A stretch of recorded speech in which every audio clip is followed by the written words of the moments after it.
चुप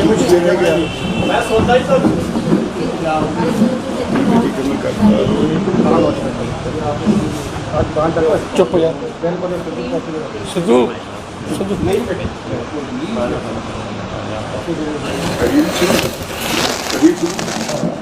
सब तो पहले तो सारे पत्रकार भरावां का स्वागत है।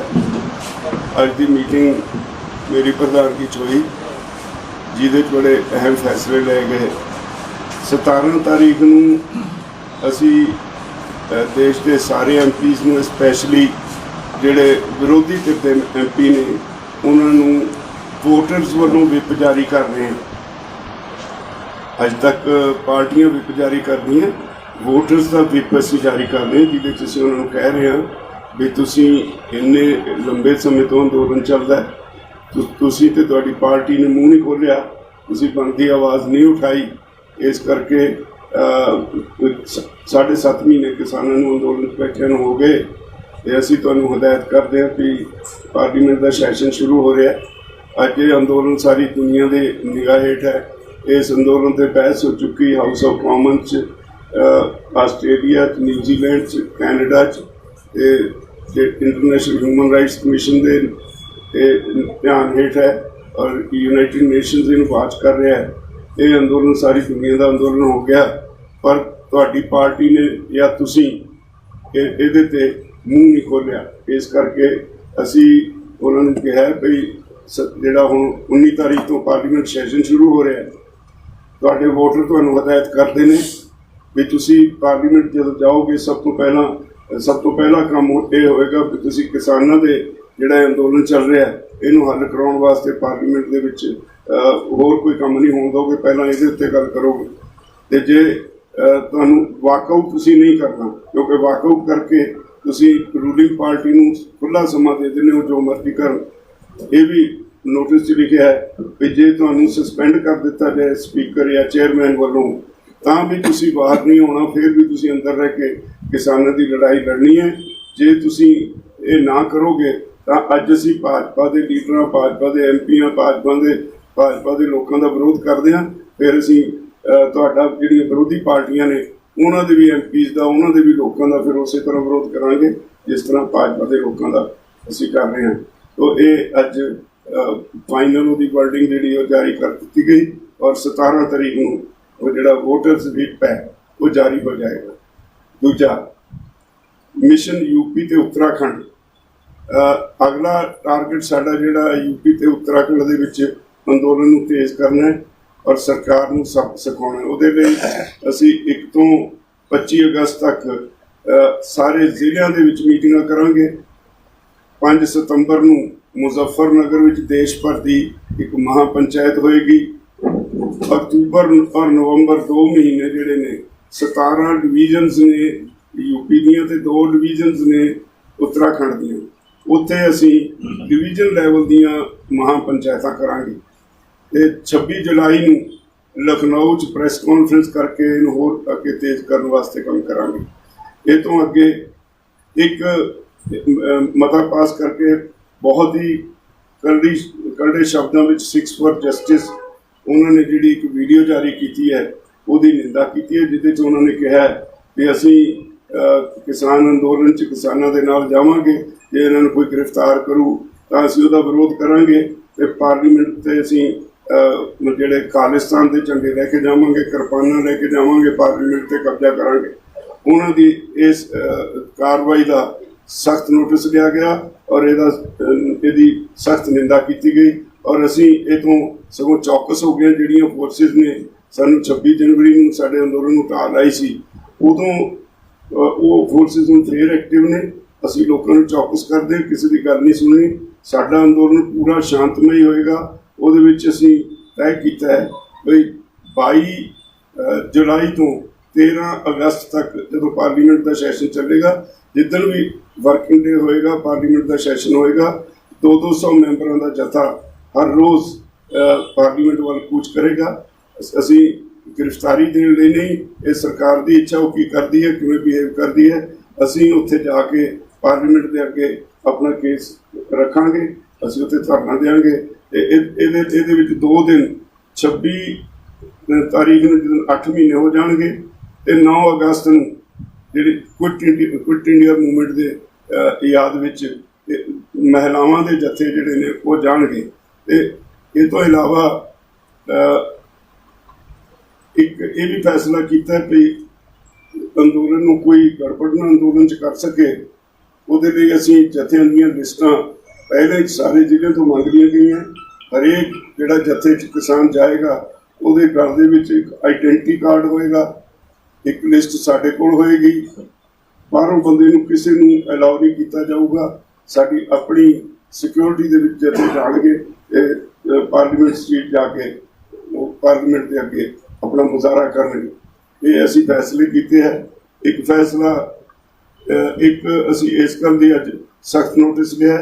ਪਹਿਲੀ ਵਾਰੀ ਹੋਇਆ ਇਤਿਹਾਸ ਵਿੱਚ ਸਿਰਸੇ 'ਚ ਹਰਿਆਣਾ ਸਰਕਾਰ ਨੇ 2 ਕਿਸਾਨਾਂ ਦੇ ਖਿਲਾਫ ਦੇਸ਼ ਵਿਰੋਧੀ ਦੇ ਕੇਸ ਦਰਜ ਕੀਤੇ ਨੇ। ਤੇ ਇੱਕ ਅਸੀਂ ਅੱਜ ਜਿਹੜਾ ਹਰ ਰੋਜ਼ ਚੜੂਨੀ ਸਾਹਿਬ ਦੇ ਪੋਲੀਟੀਕਲ ਹੋਣ ਦੇ ਬਿਆਨ ਆਈ ਜਾ ਰਹੇ ਸੀ ਪੰਜਾਬ ਦੇ ਲੋਕਾਂ ਨੂੰ ਮਿਸ਼ਨ ਪੰਜਾਬ ਦੇ ਨਾਂ ਹੇਠ, ਇਸ ਵੇਲੇ ਅਸੀਂ ਮੋਰਚਾ ਲੜ ਰਹੇ ਹਾਂ। ਇਸ ਵੇਲੇ ਕੋਈ ਰਾਜਨੀਤੀ ਨਹੀਂ ਕਰ ਰਹੇ। ਬਾਰ-ਬਾਰ ਕਹਿਣ ਦੇ ਬਾਵਜੂਦ ਉਹ ਫਿਰ ਅਸੀਂ ਉਹਨਾਂ ਦੇ ਬਿਆਨ ਕੰਡੈਮ ਕਰਦੇ ਰਹੇ, ਉਹ ਫਿਰ ਬਿਆਨ ਦਿੰਦੇ ਰਹੇ। ਅੱਜ ਉਹਨਾਂ ਦੀ ਇਸ ਕਾਰਵਾਈ ਲਈ ਅਸੀਂ 7 ਦਿਨ ਲਈ ਉਹਨਾਂ ਨੂੰ ਸਸਪੈਂਡ ਕੀਤਾ ਹੈ ਔਰ 7 ਦਿਨ ਕੋਈ ਬਿਆਨ ਨਹੀਂ ਦੇ ਸਕਣਗੇ, ਸਟੇਜ 'ਤੇ ਨਹੀਂ ਜਾ ਸਕਣਗੇ। ਇੱਦਾਂ ਦੀ ਉਹਨਾਂ 'ਤੇ ਪਾਬੰਦੀ ਲਾਈ ਹੈ। ਤੇ ਅੱਜ ਦੇ ਇਹੀ ਫੈਸਲੇ ਨੇ। ਮੈਂ ਬੇਨਤੀ ਕਰਾਂਗਾ sir Prem Singh Pangu advocate Punjab Haryana high court ਸਾਡੇ ਲੀਡਰ ਨੇ ਕਿਸਾਨ ਜਥੇਬੰਦੀ ਦੇ, ਜਿਹੜੇ ਸੈਡੀਸ਼ਨ ਦੇ ਕੇਸ ਨੇ ਉਹਦੇ ਬਾਰੇ ਕੁਝ ਕਹਿਣਾ ਚਾਹੁੰਦਾ।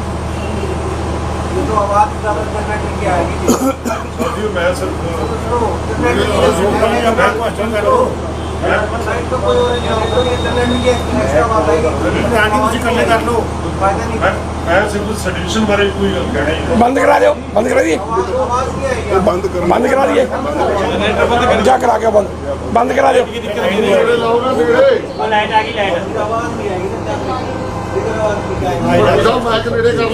ਤੁਸੀਂ ਆਪਦੀ ਲੈਟਰ ਲਾ ਦਿਓ। ਚਲੋ ਜੀ। ਸਿਰਸਾ ਦੇ ਵਿੱਚ ਕੱਲ ਹੋਈ ਘਟਨਾ, ਉਹ ਜਦ ਸਾਰੇ ਉਹਦੇ ਵਿੱਚ 2 ਫਾਰਮਰਸ ਦੇ ਖਿਲਾਫ ਸੈਡੀਸ਼ਨ ਦਾ ਕੇਸ ਦਰਜ ਕੀਤਾ। ਸੈਡੀਸ਼ਨ 124 ਇਹ ਹੈ ਜਿਹਨੂੰ ਦੇਸ਼ ਤੋਂ ਹੋ ਕੇ ਹਟਣਾ। ਜਿਵੇਂ ਰਾਜੇਵਾਲ ਸਾਹਿਬ ਨੇ ਕਿਹਾ, ਇਹ ਦੇਸ਼ 'ਚ ਔਰ ਪੰਜਾਬ ਤੇ ਹਰਿਆਣੇ 'ਚ ਮੈਂ ਕਹਾਂਗਾ ਕਿ ਪਹਿਲਾ ਕੇਸ ਹੈ ਫਾਰਮਰਸ ਦੇ ਖਿਲਾਫ ਜੋ ਸੈਡੀਸ਼ਨ ਦਾ ਦਰਜ ਕੀਤਾ। ਪਹਿਲਾਂ ਹੋਰ ਬੜੇ ਕੇਸ ਦਰਜ ਕੀਤੇ, 307ਵੀਂ ਸੀ, ਹੋਰ ਵੀ ਧਾਰਾਵਾਂ ਸਨ, ਪਰ ਸੈਡੀਸ਼ਨ ਪਹਿਲਾ। ਮੈਂ ਇਹ ਥੋੜੇ ਜਰੀਏ ਕਹਿਣਾ ਚਾਹੁੰਦਾ ਵੀ ਇਹ ਬਿਲਕੁਲ ਅਨਡੈਮੋਕ੍ਰੈਟਿਕ ਹੈ, ਅਨਕॉन्स्टिट्यूशनल है, क्योंकि कोई ऐसी घटना जी सिरसा च भी और भी हुई, ये देश तो की घटना नहीं। ऑनरेबल सुप्रीम कोर्ट ने बड़िया जड़िया जजमेंट्स के हुण तक के है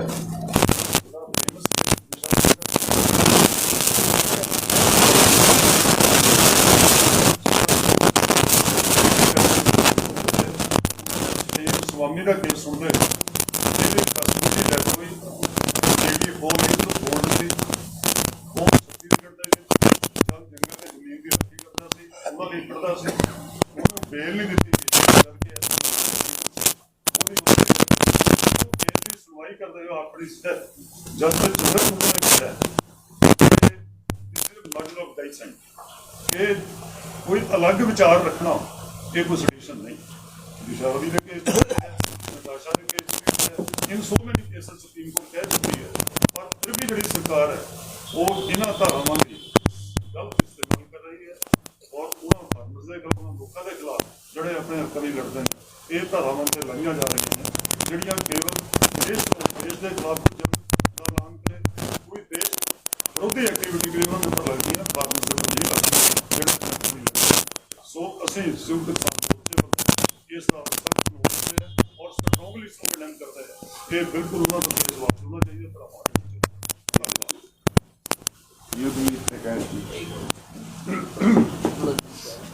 देखिए आज जो एक महत्वपूर्ण फैसला लिया गया मिशन यूपी और उत्तराखंड, उसको लेके जो एक प्रोग्राम आज दिया गया, जो 5 सितंबर का मुजफ्फरनगर का कार्यक्रम है, वो एक राष्ट्रीय स्तरीय जो है किसान पंचायत होगी, जिसमें देश के तमाम प्रदेशों के किसान उसमें हिस्सा लेंगे। और उस पंचायत की शुरुआत के माध्यम से यूपी में जो हमारा हम अपना कार्यक्रम जो लोगों को अवेयर करने के लिए लेके चल रहा है यूपी और उत्तराखंड में, तो उसमें मैं लाखों की संख्या में किसान उसमें हिस्सा लेंगे। और उसके बाद पूरी यूपी, हर यूपी के मंडल स्तरीय यूपी में बैठक होगी। यूपी के साथ साथ उत्तराखंड के जो दोनों मंडल हैं हमारी, उनमें बैठक होगी। और ये जो राष्ट्रीय व्यापी कार्यक्रम है, उस कड़ी में यूपी और उत्तराखंड को हम शुरू में लेके चल रहे हैं। नवंबर के बाद, नवंबर तक का हमने कार्यक्रम तय किया। नवंबर तक हम ये तमाम अपने मंडल है उनको कवर कर लेंगे। और नवंबर के बाद में जो भी संयुक्त किसान मोर्चे का निर्णय होगा, इसको आगे लेके बढ़ेंगे। 7.5 महीने के बाद जिस तरह की उदासीनता सरकार की है और जिस तरह का रवैया और व्यवहार सरकार का, आज आपने देखा होगा ये जो अभी बात की, सरसा में हमारे साथियों के साथ देशद्रोह के केस लगाए जाते हैं। देशद्रोह का कोई मतलब होता किसी विदेशी ताकत के साथ मिलके देश के खिलाफ कोई साजिश रचना देशद्रोह कहलाता। अपनी मांग उठाने के लिए कोई आंदोलन करना देशद्रोह की श्रेणी में नहीं आता। 26 जनवरी और 26 जनवरी के बाद में इन्होंने एक ट्रेंड बना दिया था। जितने भी केसेस किसानों के बनाए, उसमें 307 धारा 307 लगाई। चाहे किसी को चोट लगी ना लगी, केवल आंदोलन करने पे, आवाज उठाने पे 307 धारा लगी। तो ये सरकार निरंतर जब से किसान आंदोलन चला, ये कानून की धाराओं का दुरुपयोग करके किसानों को दबाने का प्रयास करती है। हम आज इस प्रेस के माध्यम से बता देना चाहते हैं कि आज इतना कमजोर किसान को ना समझे। किसान में अवेकनिंग है, वो जानता है कि उसके अधिकार क्या, धारा कहाँ लगती है और किस तरह की लगती है। इस दबाव में आने वाला किसान नहीं है। ये आंदोलन जो है, जितना सरकार दबाने का प्रयास करेगी, उतना ही मजबूती के साथ आगे बढ़ेगा। हमारे हरियाणा से जोगिंदर नैन जी हैं, मैं उनसे निवेदन करूंगा वो बात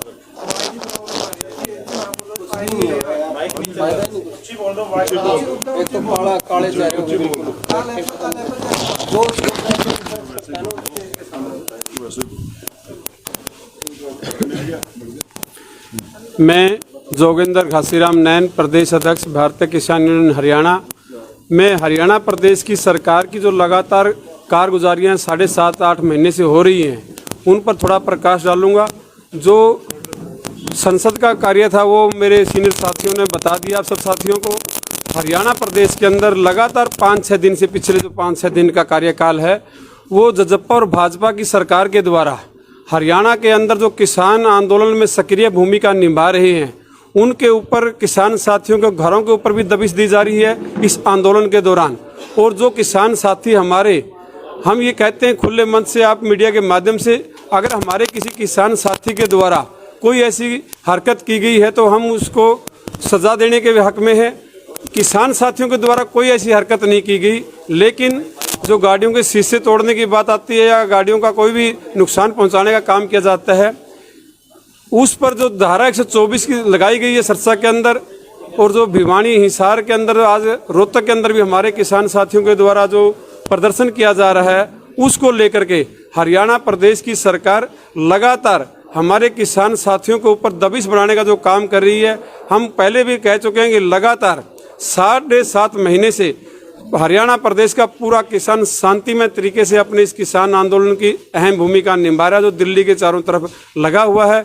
और जो बात है आने वाली 22 तारीख के लेकर, उसमें भी सभी साथियों को स्पष्ट कर दिया गया है कि जो भी मेरे को किसान साथी हरियाणा का सुन रहा है, मैं उनसे भी अपील करना चाहता हूं कि वो एक अपना पासपोर्ट साइज फोटो, आधार कार्ड की कॉपी अपना जिला अध्यक्ष, ब्लॉक अध्यक्ष या अपने सीनियर किसान नेताओं के माध्यम से पहुंचाए। कोई भी किसान साथी ऐसा कार्य नहीं करना चाहता जिससे संसद के द्वारा कोई अवरुद्ध पैदा हो। हम अपनी आवाज को अंदर वकील, अपने MP MLA उठाएंगे और बाहर किसान साथी अपना पूर्ण रूप से आवाज उठाएगा। जय जवान, जय किसान साथी।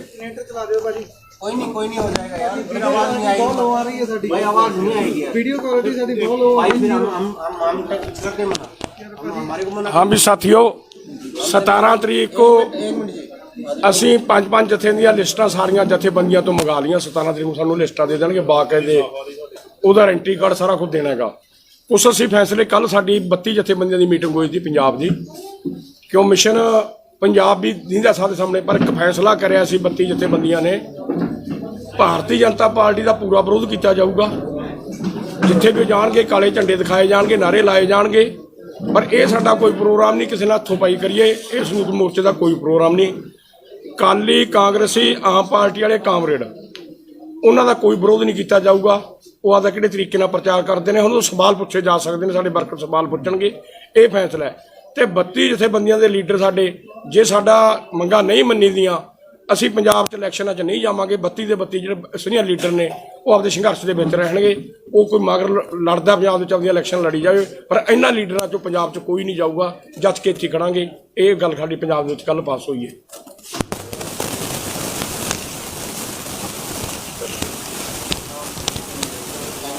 ਭੋਗ ਸਿੰਘ ਮਾਨਸਾ, ਪ੍ਰੈਜ਼ੀਡੈਂਟ ਭਾਰਤੀ ਕਿਸਾਨ ਯੂਨੀਅਨ ਮਾਨਸਾ। ਜੋ ਪੰਜਾਬ ਦੇ ਵਿੱਚ ਹਾਲਾਤ ਪੈਦਾ ਕੀਤੇ ਜਾ ਰਹੇ ਨੇ, ਉਹਨਾਂ ਦੇ ਮੱਦੇਨਜ਼ਰ ਅਸੀਂ ਸਾਰੇ ਪੰਜਾਬ ਦੇ ਲੋਕਾਂ ਨੂੰ ਬੇਨਤੀ ਕੀਤੀ ਹੈ ਕਿ ਜੋ ਕਿਸਾਨਾਂ ਦੀਆਂ ਸਮੱਸਿਆਵਾਂ ਨੇ, ਕਿਸਾਨਾਂ ਦੀਆਂ ਮੰਗਾਂ ਨੇ, 3 ਕਾਲੇ ਕਾਨੂੰਨ ਰੱਦ ਕਰਨੇ, MSP ਦਾ ਗਾਰੰਟੀ ਕਾਨੂੰਨ ਬਣਾਉਣਾ ਔਰ ਸਾਰੀਆਂ ਫਸਲਾਂ ਦੀ ਖਰੀਦ ਕਰਨੀ, ਬਿਜਲੀ ਐਕਟ ਜਿਹੜਾ ਵਾਪਸ ਕਰਨਾ, ਪ੍ਰਦੂਸ਼ਣ ਐਕਟ ਵਾਪਸ ਕਰਨਾ, ਤੇਲ ਦੀਆਂ ਵਧੀਆਂ ਕੀਮਤਾਂ ਰੋਕਣ ਵਾਸਤੇ ਜਿਹੜਾ ਹੈਗਾ ਉਹ ਸਾਰੇ ਅਸੀਂ ਲੋਕਾਂ ਨੂੰ ਅਪੀਲ ਕੀਤੀ ਹੈ। ਪੋਲੀਟੀਕਲ ਪਾਰਟੀਆਂ ਨੂੰ ਵੀ ਅਪੀਲ ਕੀਤੀ ਹੈ ਕਿ ਉਹ ਪੋਲੀਟੀਕਲ ਏਜੰਡੇ ਨੂੰ ਛੱਡ ਕੇ ਇਸ ਅੰਦੋਲਨ ਦੇ ਤੇ ਕਿਸਾਨਾਂ ਦੀਆਂ ਮੰਗਾਂ ਵੱਲ ਧਿਆਨ ਦੇਣ। ਕਿਉਂਕਿ ਹਜੇ ਜਿਹੜਾ ਹੈਗਾ ਇਲੈਕਸ਼ਨ ਦੇ ਵਿੱਚ ਕਾਫੀ ਸਮਾਂ ਪਿਆ। ਇਲੈਕਸ਼ਨ ਦਾ ਜਦੋਂ ਸਮਾਂ ਆਊਗਾ ਉਦੋਂ ਇਹਨਾਂ ਬਾਰੇ ਸੋਚਿਆ ਜਾ ਸਕਦਾ ਹੈ। ਪਰ ਅੱਜ ਜਿਹੜਾ ਪੰਜਾਬ ਦੇ ਲੋਕ, ਭਾਰਤ ਦੇ ਲੋਕ, ਉਹ ਸਾਰੇ ਦਿੱਲੀ ਦੇ ਮੋਰਚਿਆਂ 'ਤੇ ਬੈਠੇ ਨੇ, ਆਪਣੀਆਂ ਮੰਗਾਂ ਮਨਾਉਣ ਦੇ ਲਈ ਬੈਠੇ ਨੇ, ਆਪਣੇ ਹੱਕ ਸੱਚ ਦੀ ਲੜਾਈ ਲੜ ਰਹੇ ਨੇ। ਇਸ ਲਈ ਇਹ ਜਿਹੜਾ ਹੈਗਾ ਮਹੱਤਵਪੂਰਨ ਹੈ। ਜਿਹੜੀਆਂ ਚੋਣਾਂ ਨੇ ਉਹ ਅਗਲਾ ਜਿਹੜਾ ਹੈਗਾ ਏਜੰਡੇ 'ਤੇ ਆ ਸਕਦੀਆਂ ਨੇ, ਪਰ ਪਹਿਲਾ ਜਿਹੜਾ ਸਾਡਾ ਏਜੰਡਾ ਹੈ, ਪਹਿਲਾ ਜਿਹੜਾ ਸਾਡਾ ਪ੍ਰੋਗਰਾਮ ਹੈ, ਪਹਿਲੇ ਜਿਹੜਾ ਅੱਜ ਸਾਡਾ ਸੰਘਰਸ਼ ਚੱਲ ਰਿਹਾ ਹੈ, ਉਹ ਪਹਿਲ ਦੇ ਆਧਾਰ 'ਤੇ ਅਸੀਂ ਉਹਨੂੰ ਲੜਨਾ, ਜਿੱਤਣਾ ਹੈ। ਔਰ ਸਰਕਾਰ ਨਾਲ ਜਿਹੜੀ ਹੈਗੀ ਹੈ ਸਾਡੀ ਜੰਗ ਜਾਰੀ ਹੈ। ਪਿਛਲੇ ਸਮੇਂ ਦੇ ਵਿੱਚ ਅਸੀਂ ਵੱਖ-ਵੱਖ ਪੜਾਵਾਂ ਵਿੱਚੋਂ ਹੁੰਦੇ ਹੋਏ ਅਗਲੇ ਪੜਾਅ 'ਚ ਆਏ ਹਾਂ। ਹੁਣ ਜਿਵੇਂ ਸਾਡੇ ਸਾਥੀਆਂ ਨੇ ਦੱਸ ਹੀ ਦਿੱਤਾ ਹੈ ਕਿ 22 ਤੋਂ ਅਸੀਂ ਲਗਾਤਾਰ ਜਿਹੜਾ ਪਾਰਲੀਮੈਂਟ ਅੱਗੇ ਜਾ ਕੇ ਆਪਣਾ ਜਿਹੜਾ ਆਵਾਜ਼ ਬੁਲੰਦ ਕਰਨੀ ਹੈ। ਔਰ ਉਹਦੇ ਵਿੱਚ 17 ਤਰੀਕ ਨੂੰ ਅਸੀਂ ਜਿਹੜਾ ਹੈਗਾ ਵੋਟਰਜ਼ ਵਿਪ ਜਾਰੀ ਕਰਕੇ ਪਾਰਲੀਮੈਂਟ ਦੇ ਮੈਂਬਰਾਂ ਨੂੰ ਅੰਦਰ ਆਪਣੀ ਆਵਾਜ਼ ਕਿਸਾਨਾਂ ਦੇ ਹੱਕ 'ਚ ਉਠਾਉਣ ਦੇ ਲਈ ਅਪੀਲ ਕੀਤੀ ਹੈ ਔਰ ਉਹਨਾਂ ਨੂੰ ਇਸ ਗੱਲ ਦਾ ਚੇਤਾਵਨੀ ਪੱਤਰ ਭੇਜਿਆ। ਸੋ ਇਸ ਕਰਕੇ ਅਸੀਂ ਸਾਰੇ ਪ੍ਰੈਸ ਵਾਲੇ ਵੀਰਾਂ ਰਾਹੀਂ ਇਹ ਸਾਰੀਆਂ ਜਿਹੜੀਆਂ ਗੱਲਾਂ ਨੇ ਆਪਣੇ ਪਾਰਲੀਮੈਂਟ ਮੈਂਬਰਸ ਔਰ ਆਪਣੇ ਜਿਹੜੇ ਪੰਜਾਬ ਦੇ, ਭਾਰਤ ਦੇ ਲੋਕ ਨੇ, ਉਹਨਾਂ ਤੱਕ ਪਹੁੰਚਾਉਣਾ ਚਾਹੁੰਦੇ ਹਾਂ, ਤਾਂ ਕਿ ਉਹ ਸਾਡੇ ਇਸ ਅੰਦੋਲਨ ਦੇ ਨਾਲ ਜਿਵੇਂ ਪਹਿਲਾਂ ਮੋਢੇ ਨਾਲ ਮੋਢਾ ਜੋੜ ਕੇ ਜਿਹੜੇ ਖੜੇ ਨੇ, ਉਹ ਹੋਰ ਮੋਢੇ ਨਾਲ ਮੋਢਾ ਜੋੜ ਕੇ ਖੜਨ, ਤਾਂ ਜੋ ਹੈ ਕਿ ਸਾਡੇ ਜਿਹੜੀ ਸਰਕਾਰ ਹੈ ਉਸ ਤੋਂ ਇਹ ਮੰਗਾਂ ਮਨਾਈਆਂ ਜਾ ਸਕਣ। ਧੰਨਵਾਦ ਜੀ।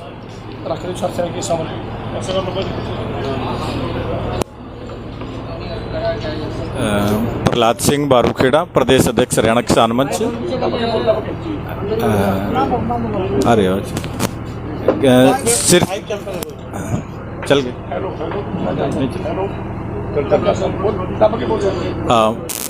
प्रहलाद सिंह बारूखेड़ा, प्रदेश अध्यक्ष हरियाणा किसान मंच।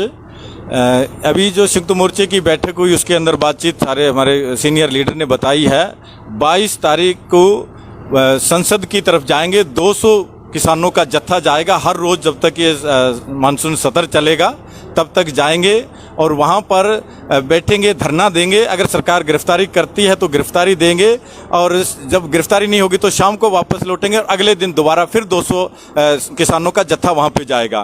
और ये जो सरकार है आंदोलन को तोड़ने के लिए, किसानों को दबाने के लिए तरह तरह के हथकंडे अपनाती रही है। पहले भी किसानों को ये अत्याचार करती रही है। अभी भी सिरसा के अंदर हमारे ऊपर देशद्रोही के मुकदमे इन्होंने लगाए हैं।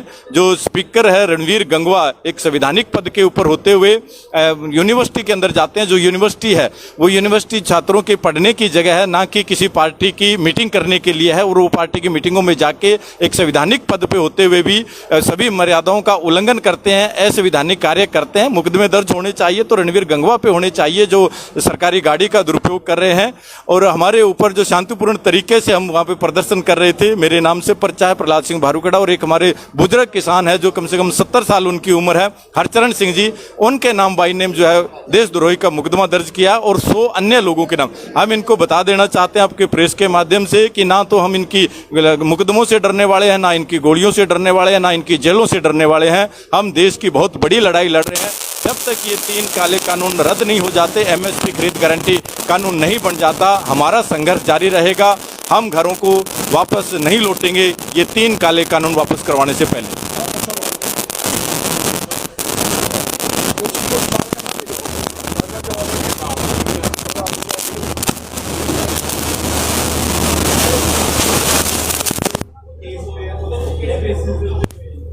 सिरसा वकील साहब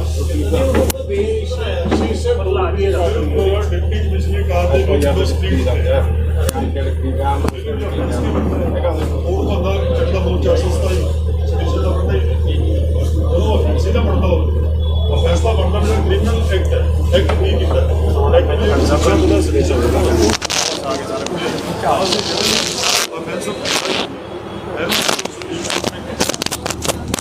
ਅੱਜ ਇਸ ਸੁਪਰੀਮ ਕੋਰਟ ਨੇ ਕਿਹਾ ਜਸਟਿਸ ਸਾਹਮਣੇ ਆ ਕੇ ਜੇ ਕੋਈ ਵਿਚਾਰ ਵੀ ਰੱਖਦਾ ਹੈ, ਅਲੱਗ ਵਿਚਾਰ ਰੱਖਦਾ ਹੈ, ਸਰਕਾਰ ਦੇ ਖਿਲਾਫ ਹੈ, ਕਿਸੇ ਦੇ ਖਿਲਾਫ ਹੈ, ਇਹ ਸੈਡੀਸ਼ਨ ਤਾਂ ਹੈ ਨਹੀਂ, ਇਹ ਤਾਂ ਵੈਸੇ ਇੱਕ ਫੰਡਾਮੈਂਟਲ ਰਾਈਟ ਹੈ। ਹੁਣ ਇੱਕ ਵਿੰਡੋ ਜਿਹੜੇ ਸ਼ੀਸ਼ੇ ਕਾਰ ਦੇ ਟੁੱਟ ਜਾਣੇ ਤਾਂ ਇਹਨੂੰ ਆਪਾਂ ਸੈਡੀਸ਼ਨ ਦਾ ਦੇਸ਼ਧਰੋਹ ਕਿਵੇਂ ਕਹਾਂਗੇ? ਦੇਸ਼ਧਰੋਹ ਇੱਕ ਦੇਸ਼ ਦੇ ਖਿਲਾਫ ਜੰਗ ਛੇੜਦਾ ਹੈ, waging war against the country. ਇੱਕ ਸ਼ੀਸ਼ੇ ਤੋੜਨਾ ਦੇ have not wage war against the country. ਇਹ ਤਾਂ ਇੱਕ ਕ੍ਰਿਮੀਨਲ ਐਕਟ ਹੈ, ਉਹਦੇ ਵੀ ਤੁਸੀਂ ਧਾਰਾ ਆਈਪੀਐਸ 'ਚ 500 ਧਾਰਾ ਨੇ, ਜਿਹੜੀ ਮਰਜ਼ੀ ਲਗਾ ਲਓ ਤੁਸੀਂ। ਕੋਈ ਮਾਰ ਕਟਾਈ ਕਰਦਾ 323 ਹੈ, 325 ਹੈ, 326 ਹੈ, 427 ਹੈ, 332 ਹੈ, 53 ਹੈ, ਬੜੀਆਂ ਧਾਰਾਵਾਂ ਨੇ। ਪਰ ਸੈਡੀਸ਼ਨ ਤਾਂ ਇੱਕ ਬਿਲਕੁਲ ਅਲੱਗ ਧਾਰਾ ਹੈ ਨਾ। ਕੇਸ ਕਿਸੇ ਦੇ ਦਰਜ ਕੀਤੇ ਜਾਂਦੇ ਆ, ਇੱਕ ਹਰਾਸਮੈਂਟ ਦਾ ਹੁੰਦੀ ਹੈ ਨਾ, ਹੁਣ ਕਿਸਾਨਾਂ ਨੂੰ ਹਰਾਸਮੈਂਟ ਹੋ ਗਈ ਜਿਹੜੇ ਜਿਨ੍ਹਾਂ ਦੇ ਉੱਤੇ ਪਰਚੇ ਦਰਜ ਹੋਏ ਆ, ਸੋ ਉਹਦੇ ਅਗੇਂਸਟ ਕੀ ਕਿਸਾਨ ਵੀ ਪਰਚਾ ਦਰਜ ਕਰ ਸਕਦੇ ਆ ਕਿ ਸਾਡੇ ਨੂੰ ਇਸ ਤਰੀਕੇ ਨਾਲ ਗਲਤ ਤਰੀਕੇ ਨਾਲ ਹਰਾਸ ਕੀਤਾ ਗਿਆ, ਕਾਨੂੰਨ ਦੇ ਆਧਾਰ ਦੇ ਉੱਤੇ ਜੋ ਬਣਦੀ ਕਾਰਵਾਈ ਆ ਉਹ ਕਰਨੀ ਚਾਹੀਦੀ ਆ। ਪਰ ਜੇ ਇਸ ਤਰੀਕੇ ਨਾਲ ਕੇਸ ਦਰਜ ਹੋ ਜਾਂਦੇ ਫਿਰ ਹਰਾਸਮੈਂਟ ਤਾਂ ਹੁੰਦੀ ਆ। ਨਹੀਂ, ਲੀਗਲੀ ਚੈਲੰਜ ਹੋ ਸਕਦਾ ਹੈ। ਜਦੋਂ ਕੋਈ ਵੀ ਅਫੈਂਸ ਗਲਤ ਲੱਗ ਜਾਏ ਇਨ ਦਾ ਕੋਰਟ ਆਫ ਲਾ, ਪਹਿਲਾਂ ਉਸਦੇ ਪਰ ਚਾਰਜ ਤੇ ਬਹਿਸ ਹੁੰਦੀ ਹੈ ਵੀ ਆਇਆ ਅਫੈਂਸ ਮੇਡ ਆਊਟ ਹੈ ਕਿ ਨਹੀਂ ਹੈ। ਜੇ ਅਫੈਂਸ ਮੇਡ ਆਊਟ ਨਹੀਂ, ਹੁਣ ਇਹ ਸਾਡੇ 26 ਨੂੰ ਫਾਰਮਸ ਤੇ ਲੱਗੇ 307 ਸੀ, 307 ਦੇ ਵੀ ਕਿਸੇ ਨੇ ਕੋਈ ਸੱਟ ਨਹੀਂ ਮਾਰੀ, ਕੋਈ ਮੈਡੀਕਲ ਐਗਜ਼ਾਮੀਨੇਸ਼ਨ ਨਹੀਂ, ਕੋਈ ਡਾਕਟਰ ਨੇ ਲਿਖੇ ਵੀ ਇੰਜਰੀ ਡੇਂਜਰਸ ਟੂ ਲਾਈਫ ਹੈ, ਤਾਂ ਫਟਾਫਟ ਜ਼ਮਾਨਤਾਂ ਹੋਣਗੀਆਂ ਸਾਰਿਆਂ ਦੀਆਂ, ਕਿਉਂਕਿ ਐਵੀਡੈਂਸ ਹੀ ਕੋਈ ਨਹੀਂ ਸੀ। ਇਸ ਲਈ ਉਹ ਅਫੈਂਸ ਕੋਰਟ 'ਚ ਖੜਦੇ ਨਹੀਂ ਜਿਹੜੇ ਲੀਗਲੀ ਪ੍ਰੂਵ ਨਾ ਹੋ ਸਕਣੇ ਹੋਣ, ਔਰ ਜਿਹੜੇ ਲੀਗਲੀ ਵੈਲਿਡ ਨਾ ਹੋਣ, ਨਾ ਉਹਨਾਂ ਦੀ ਕੋਈ ਮੈਡੀਕਲ ਐਵੀਡੈਂਸ ਹੋਵੇ, ਨਾ ਸਪੋਰਟਿੰਗ ਐਵੀਡੈਂਸ ਹੋਵੇ। ਇਸ ਲਈ ਲੱਗਣਾ ਹੈ ਆਪਣੇ ਆਪ ਹੀ ਸਰਕਾਰ ਨੂੰ ਤਾਂ ਇਹਦਾ ਝਾੜਾਂ ਪੈਂਦੀਆਂ ਨਾ ਸੁਪਰੀਮ ਕੋਰਟ 'ਚ ਪ੍ਰੋਸੀਕਿਊਸ਼ਨ ਨੂੰ, ਵੀ ਤੁਸੀਂ ਗਲਤ ਧਾਰਾਵਾਂ ਲਾਉਂਦੇ ਕੋਰਟ 'ਚ ਖੜਦੇ ਨਹੀਂ ਆ ਕੇ। ਇਸ ਲਈ ਬਿਲਕੁਲ ਗਲਤ ਹੈ ਇਹ। ਮੈਂ ਕਹਿੰਦਾ ਵੀ ਸੰਵਿਧਾਨ ਦੀ ਵੀ ਤਾਂ ਜੇ ਉਡਾ ਰਹੇ ਆ, ਫਲਾਊਟ ਕਰ ਰਹੇ ਆ, ਡੈਮੋਕ੍ਰੇਸੀ ਨੂੰ ਵੀ ਕਰ ਰਹੇ ਆ, ਸਾਰਾ ਜਿਹੜਾ ਕੈਨਨਸ ਆਫ ਲਾ ਹੈ ਉਹਨਾਂ ਨੂੰ ਵੀ ਫਲਾਊਟ ਕਰ ਰਹੇ ਆ। ਇਹ ਲਾ ਕੇ ਸਰਕਾਰਾਂ ਜਾਣਬੁੱਝ ਕੇ ਐਜੀਟੇਸ਼ਨ ਕਰਨ ਵਾਲੇ ਲੋਕਾਂ ਤੇ, ਪੀਸਫੁਲ ਲੋਕਾਂ ਦੇ ਜਿਹੋ ਜਿਹੀਆਂ ਧਾਰਾਵਾਂ ਲਾਉਣਗੀਆਂ ਤਾਂ ਉਹ ਆਪਣਾ ਜਲੂਸ ਆਪ ਹੀ ਕੱਢਣਗੀਆਂ ਕੋਰਟ 'ਚ। ਉਹਨਾਂ ਨੂੰ ਆਪਣੀ ਪੋਜੀਸ਼ਨ ਆਪ ਹੀ ਖਰਾਬ ਹੁੰਦੀਆਂ ਨੇ, ਝਾੜਾਂ ਖਾਣੀਆਂ ਪੈਂਦੀਆਂ ਕੋਰਟ। ਇਹ ਬਿਲਕੁਲ ਤਾਂ ਹੀ ਅਸੀਂ ਮੰਗ ਕੀਤੀ ਵੀ 124 ਇਹ ਬਣਦੇ ਨੇ, ਇਹ ਧਾਰਾ ਖਤਮ ਕਰੋ ਔਰ ਕੇਸ ਨੂੰ ਤਾਂ ਵਾਪਸ ਲਓ। ਸਰ ਇੱਕ ਹਿੰਦੀ ਚ ਦੱਸਦੇ ਹਰਿਆਣੇ ਵਾਲੇ ਕਹਿੰਦੇ ਜ਼ਿਆਦਾ ਆਏ ਹੋਏ ਆ, ਗਵਰਨਰ ਨੂੰ ਗਵਰਨਰ ਸਾਹਿਬ ਜਾਣ ਦਾ ਐਲਾਨ ਕੀਤਾ ਸੀਗਾ 26 ਜੂਨ ਨੂੰ, ਪਰ ਜਾਣ ਨਹੀਂ ਦਿੱਤਾ ਗਿਆ ਸੀਗਾ। ਸੋ ਹੁਣ ਤੁਸੀਂ ਕਹਿੰਦੇ ਹੋ ਕਿ ਸੰਸਦ ਤੱਕ ਅਸੀਂ ਜਾਵਾਂਗੇ, ਜੇ ਸਰਕਾਰ ਨੇ ਰੋਕਣ ਦੀ ਕੋਸ਼ਿਸ਼ ਕੀਤੀ ਹੈ, ਪ੍ਰਸ਼ਾਸਨ ਨੇ ਰੋਕਣ ਦੀ ਕੋਸ਼ਿਸ਼ ਕੀਤੀ, ਫਿਰ ਕਿੱਦਾਂ ਹੋਊਗਾ? ਕਿਉਂਕਿ ਵੈਸੇ ਕਿਹਾ ਵੀ ਅਸੀਂ ਜਿੱਥੇ ਰੋਕਣਗੇ ਉੱਥੇ ਹੀ ਰੁਕ ਜਾਵਾਂਗੇ, ਤੇ ਇਹ ਤਾਂ ਪਹਿਲਾਂ ਵੀ ਕਿਹਾ ਹੈਗਾ ਕਈ ਵਾਰੀ ਆਪਾਂ, ਪਰ ਫਿਰ ਵੀ ਕਰੇ ਜਾਂਦੇ ਆ। ਨਹੀਂ ਇਹ ਸਵਾਲ ਦਾ ਜਵਾਬ ਅਸੀਂ ਦਿੰਦੇ ਹਾਂ। ਜਿਹੜਾ ਸਾਡੇ ਸੰਯੁਕਤ ਮੋਰਚੇ ਤੋਂ ਬਾਹਰ ਜਾਊਗਾ ਉਹ ਸਾਡਾ ਕੁਝ ਨਹੀਂ ਹੋਊਗਾ, ਉਹ ਸਾਡੇ ਮੋਰਚੇ ਦਾ ਵਿਰੋਧੀ ਹੋਊਗਾ। ਸਮਝ ਕੇ ਗੱਲ, ਵਿਰੋਧ ਕਰਦਾ ਹੋਊਗਾ ਜਿਹੜਾ ਲੰਘਣਾ ਕਰੂਗਾ। ਅਸੀਂ ਸਿਰਫ 200 ਬੰਦਾ ਭੇਜਣਾ, ਕਿਸੇ ਦੂਜੀ ਜਥੇ ਨੇ ਕੋਈ ਸੁਨੇਹਾ ਨਹੀਂ ਦਿੱਤਾ ਵੀ ਉਹ ਆਪਦੇ ਬੰਦੇ ਲੈ ਕੇ ਆਉਣ। ਉਹ ਜੇ ਆ ਕੇ ਸਾਡੇ ਅੰਦੋਲਨ 'ਚ ਵਿਘਨ ਪਾਉਂਦੇ ਨੇ, ਸਾਡੇ ਅੰਦੋਲਨ ਨੂੰ ਹਰਾਉਣਾ ਚਾਹੁੰਦੇ ਨੇ, ਉਹ ਬਾਹਰਲੀਆਂ ਸ਼ਕਤੀਆਂ ਨੇ, ਉਹਨਾਂ ਨੂੰ ਨਹੀਂ ਇਹੋ ਜਿਹਾ ਕੰਮ ਕਰਨਾ ਚਾਹੀਦਾ। ਕੋਈ ਏਡ ਨਹੀਂ ਦਿੱਤੀ कोई हेठ नहीं दी जाऊगी। जो सरकार ਉਹਦੇ ਪਰਚੇ ਦਰਜ ਕਰੇ, ਕੁਛ ਕਰੇ, ਉਹਨੂੰ ਜੇਲ੍ਹ ਭੇਜੇ, ਕੋਈ ਮਦਦ ਨਹੀਂ ਕਰੀ ਜਾਊ ਜਿਹੜਾ ਤੋੜ ਕੇ ਜਾਊਗਾ। ਤੁਸੀਂ ਕਹਿੰਦੇ ਵਿਪ ਜਾਰੀ ਕਰਨਾ ਹੈਗਾ ਵਿਰੋਧੀ ਪਾਰਟੀਆਂ ਦੇ ਨੁਮਾਇੰਦਿਆਂ ਨੂੰ, ਉਹ ਕੀ ਕਰਦੀ ਹੋਊਗੀ ਵੀ ਉਹਨੂੰ ਤੁਸੀਂ ਘਰ ਘਰ ਉਹਨਾਂ ਦੇ ਜਾ ਕੇ ਮੇਲ ਕਰਦਾ 17 ਤਰੀਕ ਨੂੰ ਅਸੀਂ ਮਿਲਿਆ ਸੀ। ਸਾਡੀ ਇਨਫੋਰਮੇਸ਼ਨ ਮਿਲੀ ਵੀ 4 ਨੂੰ ਤਾਂ ਗਵਰਨਮੈਂਟ ਨੇ ਆਲ ਪਾਰਟੀ ਮੀਟਿੰਗ ਸੱਦੀ ਹੋਈ ਹੈ, 17 ਨੂੰ ਪਾਰਟੀਆਂ ਨੇ ਇੱਥੇ ਮੀਟਿੰਗਾਂ ਸੱਦੀ ਹੋਈਆਂ। ਇਸ ਕਰਕੇ ਅਸੀਂ ਮੇਲ ਕਰ ਦਿੰਦੇ ਸਾਰੇ। गुरनाम टंडनी को वो सस्पेंड किया गया 7 दिन के लिए, क्या वजह रही, क्यों सस्पेंड किया? ਉਹ ਰਾਜਨੀਤਿਕ ਬਿਆਨ ਦਿੰਦਾ ਜੀ। आपसे बोलिए कैमरा पे सेट है, आपको फिर कैसे दिखाई पता नहीं कैसे प्रेस में पोस्ट कर। आज की मीटिंग में गुरनाम टंडनी के मामले में क्या बातचीत हुई? काफ़ी लंबे समय से वो पंजाब के सारी कंडीशन को पॉलिटिकल होने के लिए उकसा रहा था और बार बार हम इस बात को कंडेम करते हैं। हम कहते हैं कि जंग नहीं कर रहे, हमारा कोई प्रोग्राम नहीं है, तो वो नहीं रुके। तो कल पंजाब की मीटिंग में सारी जथेबंदियों ने शिकायत की, तो आज उसके हाउस में, जनरल हाउस में फैसला करके 7 दिन के लिए उनको सस्पेंड कर दिया। वो 7 दिन स्टेज पे नहीं जाएंगे, कोई बयान नहीं देंगे, ये उनको प्रतिबंधित कर रहे हैं। अगली क्या रणनीति रहने वाली है संसद के कूच के लिए? संसद कूच के लिए हम यहाँ से 200 किसानों का जथा संसद की तरफ कूच करेगा और अगर जाने दिया तो हम जाके पार्लियामेंट स्ट्रीट और वहाँ जाके बैठेंगे सारा दिन। प्रशासन पहले से ही हाई अलर्ट है, अगर दिल्ली नहीं जाने दिया अगर उनका काम है, हम अपना काम करेंगे। देखिए अब इस आंदोलन की जो स्थिति बन गई है, ये इस पर सारी दुनिया की निगाह है। इस आंदोलन में नंबर की बात नहीं है, अब तो एक्शन की बात है। वो कुछ ना कुछ होना चाहिए, वो हम कर रहे हैं। तो दिल्ली चारों तरफ से पहले ही प्रशासन की टाइट है, तो आप जाएंगे कौन से रूट से? तो देखेंगे जहाँ से भी रास्ता मिलेगा हम सीधा जाएंगे। अरेस्ट करना है अरेस्ट कर रहे, ਰਾਜੇਵਾਲ ਸਾਹਿਬ नहीं करना ना करें, हम जाएंगे सीधा। ਰਾਜੇਵਾਲ ਸਾਹਿਬ ਜਦੋਂ ਅਸੀਂ ਕਿਸਾਨਾਂ ਨਾਲ ਗੱਲ ਕਰਦੇ ਆ, ਉਹ ਕਹਿੰਦੇ ਕਿ ਜੇ ਕਿਸਾਨ ਆਪਣੀ ਪਾਰਟੀ ਬਣਾ ਦੇਣ ਜਨਤਾ ਪੂਰਾ ਸਹਿਯੋਗ ਦੇਊਗੀ। ਤੁਹਾਨੂੰ ਨਹੀਂ ਲੱਗਦਾ ਵੀ ਕਿਸਾਨਾਂ ਨੂੰ ਪਾਰਟੀ ਬਣਾਉਣੀ ਚਾਹੀਦੀ ਹੈ? ਇਸੇ ਗੱਲ ਪਿੱਛੇ ਚੰਗੂਈ ਨਾਲ ਮਤਭੇਦ ਹੋਇਆ ਸੀ। ਫਿਲਹਾਲ ਅਸੀਂ ਮੋਰਚਾ ਲੜਨ ਆਏ ਹੋਏ ਹਾਂ, ਅਸੀਂ ਇਲੈਕਸ਼ਨ ਲੜਨ ਲਈ ਨਹੀਂ ਆਏ ਹੋਏ। ਸਾਡਾ ਟਾਰਗੇਟ ਕਿਸਾਨ ਮੰਗਾਂ ਨੇ।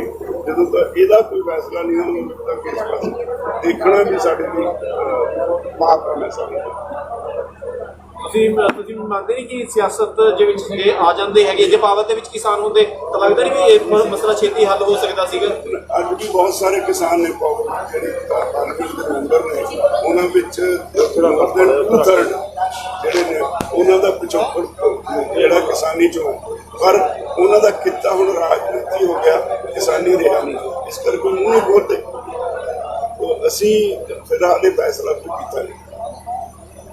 आसपास के जो गांव के व्यक्ति हैं उन्होंने किस तारीख को एक रास्ता खोलो आंदोलन जो कुछ करने की बात कही है, उनके बारे में क्या बात है? वो बीजेपी वाले हैं, कहते हैं